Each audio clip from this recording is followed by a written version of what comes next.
Hello and welcome to another video preview of Ohio hockey, courtesy of OhioBobcatsHockey.com. I'm Justin Sampson, joined alongside Ryan Boyd, as always, up here in the mezzanine at Bird Arena, here to preview the big weekend for Ohio coming up as they will travel on the road once again to face number 6 Davenport in a 2-game stand before entertaining number 16 Oakland in a Sunday matchup. Now, Ryan, we start with Davenport, obviously the defending national champion, but a team that lost a lot of firepower from last season. Yeah, Justin, this team lost 5 of their top 6 scorers a year ago, and this team is very, very much dependent upon their freshman players this year. So Ohio should have an advantage with their elder players that they have that have had a lot of experience in the ACHA and in these tough contests. Not a team that's racked up a lot of points as of late. Dustin Wishmeyer leads the team with 5. Mason Bollinger right behind him at 4.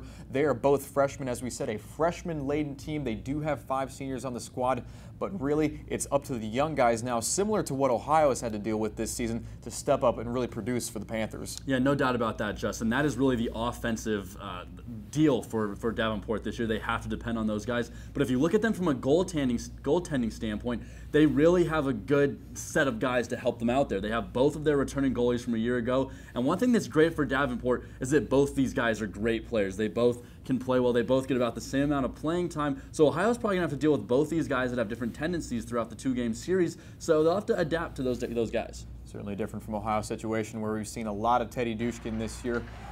Davenport coming off 3 straight victories, but 2 last week where they swept Liberty 4-3 in overtime and 4-2. Ohio's going to have to deal with them and not really look at the revenge factor as Davenport knocked Ohio out of the ACHA National Tournament semifinals last year in that 4-2 come-from-behind victory. But we move on to Oakland on Sunday. Now, Oakland has to deal with Michigan State before they welcome in the Bobcats, but Oakland has a little more firepower on their squad this year. Billy Ballant leading the team with 13 points, the same point total as Michael Schultz, the point leader here for Ohio. He's only a freshman, and that's a scary thing to see the youngster producing this much. Well, this Oakland team is interesting, Justin, because they've been really up and down this year. I mean, they're 6-5 overall. They started off a little poorly, then they won a couple, lost a couple. Now they've got a 2-game winning streak going. They're very, very interesting. They bring back 4 of their top 5 scorers, and as you said, their leading scorer is this freshman. So they're interesting. I mean, they could potentially see a bunch of firepower. They have a bunch of guys that can score and do score a lot of the time, but they also have seen themselves struggle at times. So